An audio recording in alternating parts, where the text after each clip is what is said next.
Hi, everybody, and welcome to this week's Truth Be Told. Glad to have you here. This is the show that's about everything local government. Today, we have a great guest on, Sandra Strassel. She is our Procurement Officer in the Town of Plymouth. And I'm willing to bet that there is not a lot of residents in the community that know about how purchasing works for a municipality. So Sandy's going to go into a lot of those details today. And I also want her to talk a little bit about who she is, because Sandy has a pretty interesting background here as one of the employees who's worked her way through different departments in the town. So welcome, Sandy. I'm really glad you can be with me today. Good morning. Thank you for having me. So one of the things that I like to talk about on the show is I always think that this is a great opportunity by doing a weekly show, having residents in the community meet you, because I think that the majority of your customers are people that are either successful bidders, interested in bidding on something, or all of us, the employees that work for the town.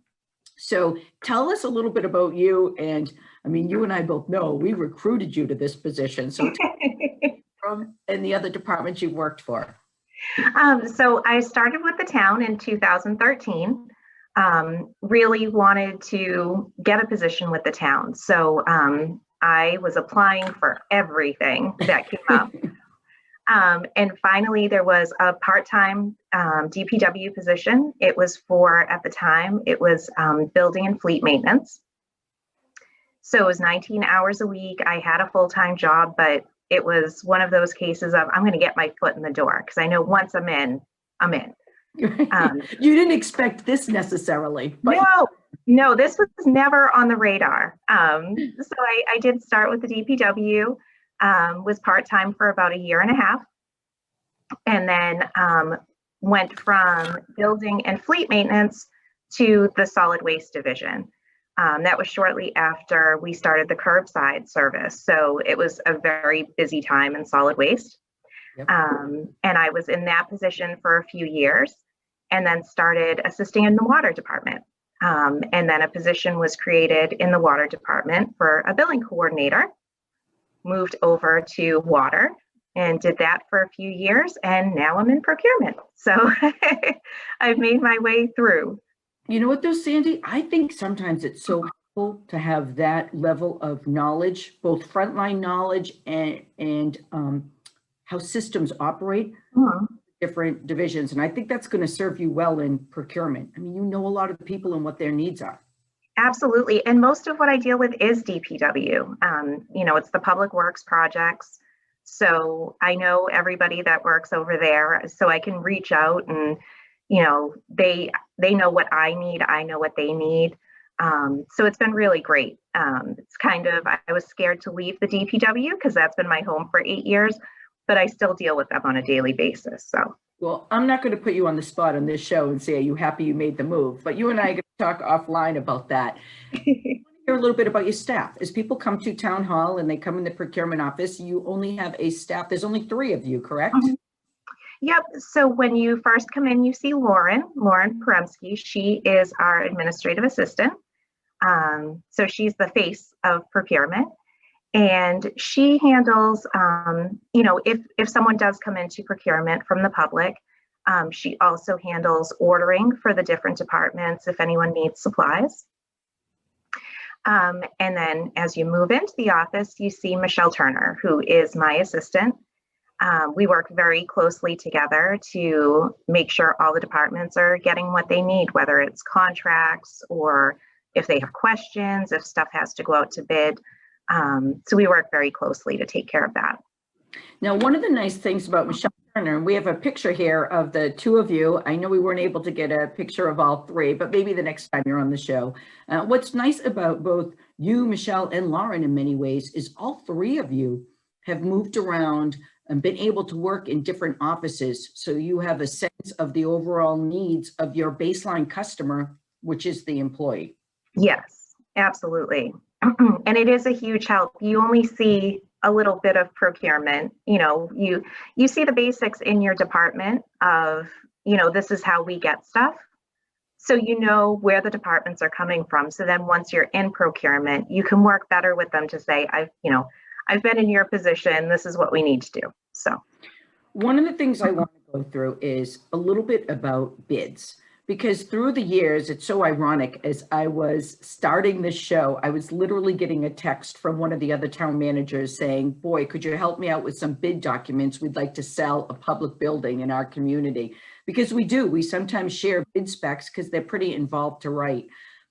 People are curious, what have we gone out to bid for? What's open? What's closed? Who got what? Who won the bid and is now doing that work? Tell us about the website that has been built and that you've updated. So on the Town of Plymouth website, it's www.plymouth-ma.gov. There is a listing. So we have our current bids, we have our closed bids, and we have our bid results. Right now is a busy time for us. We do have some bids out right now. We're looking into a study for entrepreneurship in the town, an operator for Nelson Parks concession stand. There is the Court Street sewer main replacement. We need a trommel screener. There's mold remediation, communications tower. I mean, there's tons out there. I'm going to ask, we're working with Donna at PAC TV to pull that up at this point in the show, so people can see the number of bids that we have ongoing and that are pretty interesting, the services we need. Now, do you have to know details about every one of these bids? Like, what is the trommeling service? What is the entrepreneur program? I am learning a lot of stuff I never thought I'd learn about. I can honestly say that, even like the simplest things. I had to do a bid for a water trailer, and I didn't know trailers got so involved because you're reviewing the information that the department submits to you as you're putting the bid together to make sure that everything is cohesive and you're getting exactly what you want. So I am learning a little bit about everything. I know about police simulators now, never realized I was going to have to know about that. I'm very educated in mold remediation at this point. So, if you have any issues with mold, I can probably help out with that. That's good. So it's just, you do learn as you go. So some of the things I don't think the public realizes is, and I'm looking at that list right now, is things that there's been so much talk about public facilities, the public really saying to us, hey, town manager, you need to do a better job. We want these buildings up to better standards, particularly with the fire stations. So right now, a lot of what our bids, not a lot, but quite a few of what our bids are looking at is new roofs, asbestos management plan, like you said, mold remediation. I mean, we're really trying to get those projects out. But Sandy, it's a lot of work to get a bid out from the very start to the finish. What are we talking about for timeline? From the time the department requests the bid, it depends on the size of the project and exactly what's being done. It takes anywhere from 4 to 5 to 6 weeks. There's the prep that has to go on here in this office, taking the specifications and making them into bid documentation. And then it has to go out to advertise. And usually from the time you place the ad until the information gets released to the public is about a week. Then the information has to be out to the public for at least 2 weeks before we can even open the bids and look at them. And then, the decision has to be made to award contract. Then there's the contract development, getting all the signatures. So it's about, the total is about a 5 to 6 week process. And a lot of people don't realize it's not, something that happens quick. Like I want this person to do the work and they can start tomorrow. Right. I know that even in times it can be really a couple months to 3 months. And then at the day, I have already seen you in your role here. We've had to reject, which means then you start, is it correct for me to say you literally start all over from advertising, from all the timeline requirements again?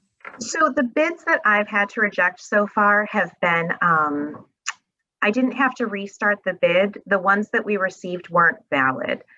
There was either errors in the documentation that they submitted, or there is deadlines to any bid submission. So one of them we didn't receive in time. And it also goes even further. So once you open those bids, we had to reject a couple at opening just because they didn't meet the qualifications. But then we did have one where, we had done reference checks, and then the reference checks did not unfortunately come back the way we wanted them to. So we had to do a rejection in that portion also. So I never realized until I came here how much there actually is and how much there is to learn. And it's been great. It's been, a challenge, but I'm accepting it. So yes, right. No, and doing a great job. So one of the things I'm also going to ask to be put up on the screen is the blackboard, or whatever we're calling it, that's in your office. Those are specific, more complex bids that you work on directly? So those are my projects right now. There are a lot of tradesperson contracts that are coming up that are going to be expiring. JB from the DPW and Nick Hill, the facilities manager, got in touch with me. And in the past, they were all put out as one bid. So we put out a large bid for all the different trades, all the different on-call services that we needed. And we got response, but if they all go out individually, there's going to be even more response. People are going to see, specifically instead of tradesperson, they're going to see, oh, HVAC or carpentry or painting. So something that used to be just one bid is now going out as 9.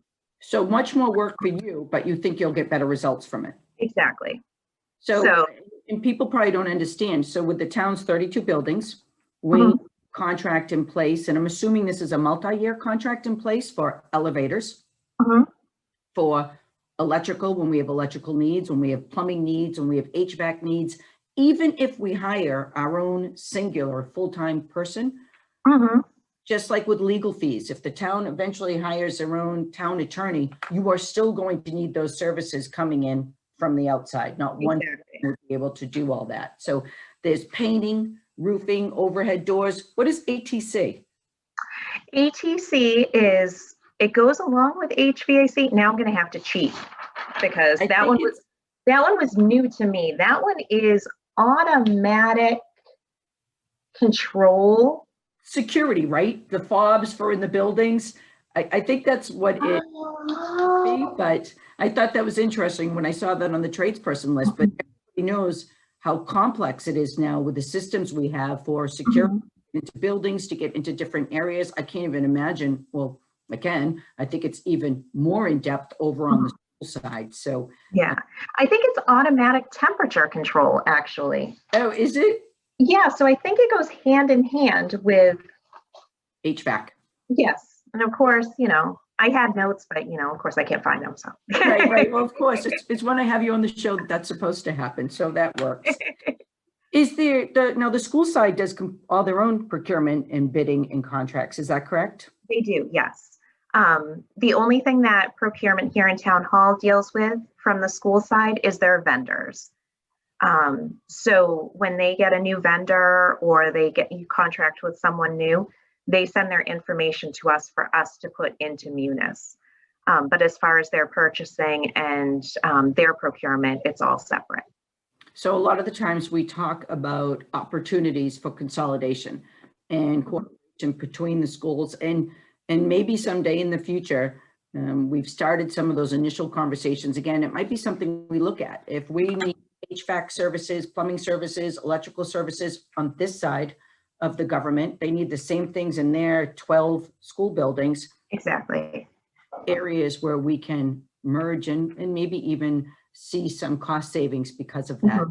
But yeah, we won't have you tackle that new initiative out there. So another one of the things that I was interested in, and people might be when they look at your website, is the Goods and Services Bulletin and the Central Register. Why should anybody look at those? So the Central Register and the Goods and Services Bulletin, they are put out by the Secretary of the Commonwealth of Massachusetts, and it's updated weekly. So Central Register lists any municipal projects that are out right now, as far as like construction and things of that nature. So people can go on there and see, what town, what county, what portion of the state is looking for specific work. Goods and services is pretty much the same thing, except it's for more purchasing and services. So that would be more for supplies. For example, the trailer that's out right now, once you get to a certain threshold cost-wise, that's when you would post on goods and services. So I didn't have to put the trailer on there. However, if it cost a little bit more, it would have been in that section. So they're great tools for, especially local companies that are looking to get, to work with towns or to work with the county, to go on and see this is what they need right now, and, to make contact and see if they can get work for those. So let's talk about that a little bit, because I know that through my years here and even in other communities, you hear quite a bit from local officials. We want to use local companies. Use local Plymouth businesses. How can we do more of that? Is there a method, or is there a listserv, or is there anything that local companies can do to do more of the Plymouth town government business? So there's nothing directly related to Plymouth. However, there is COMBUYS, and COMBUYS is issued by the OSD. It's the Operational Services Division of the state. And vendors and contractors can go on there and they can make themselves a vendor or a contractor listed on the OSD. They would put in all their business information, they would put in what they do, what their trade is, what services they can offer. The state will approve them as a vendor and add them to the COMBUYS website. What happens when we put a bid on COMBUYS, which pretty much any bid that goes out has to go on COMBUYS. So we're talking construction, purchases, services. Vehicles? Vehicles, yes. Yeah. It covers all state contracts. So even if they're not currently listed as a vendor for a state contract, they're still in the system. So when we put an ad into COMBUYS, we have to select what field this particular ad applies to. Does it apply, for example, yesterday I did one for software. So I pulled up the software field, and it actually sends a notification to every vendor COMBUYS has that's registered as a software provider. That's great.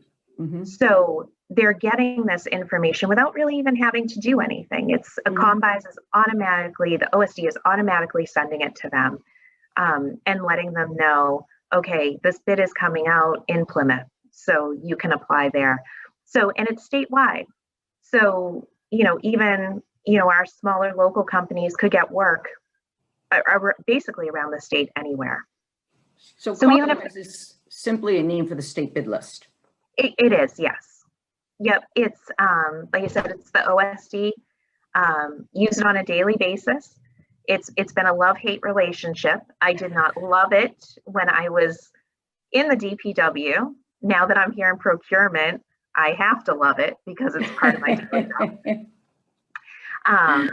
But it is, I do see, I have done searches and there are some Plymouth companies that are on there. So it's good to see. And I definitely encourage more people to do it if they are interested in getting into the municipal divisions. So. And you know what, we'll encourage, I'm glad that's on the show. I'm glad that's out there now. And maybe I'll try and put a little more in my town managers reports too, to encourage some of these local businesses to get involved. Before we move to a different subject, and I think I'm getting the warning that we only have a few minutes left, which shocks me. What boards, committees does your office work closely with? So we are, every month, we are part of the building committee meetings. And I'm part of the capital improvement committee. I didn't have much of a hand in it for the Springtown meeting because I'm so new, still, getting adjusted. But I have been doing the building committee meetings since January. And those themselves are interesting because I'm learning about what's going on, in the town as far as building. Then the invoices come back to our office and, dealing with the purchase orders and change orders and things like that. So, so far, those are the only two that I've been involved in. But again, I'm still new, still learning. So I'm sure there'll be more coming down the line. Right, maybe. So at the end of every show, what I like to do is spotlight something out there that just needs to be corrected, misinformation. And I know that one of the things that you can hear about in procurement is that we can just give a contract to somebody.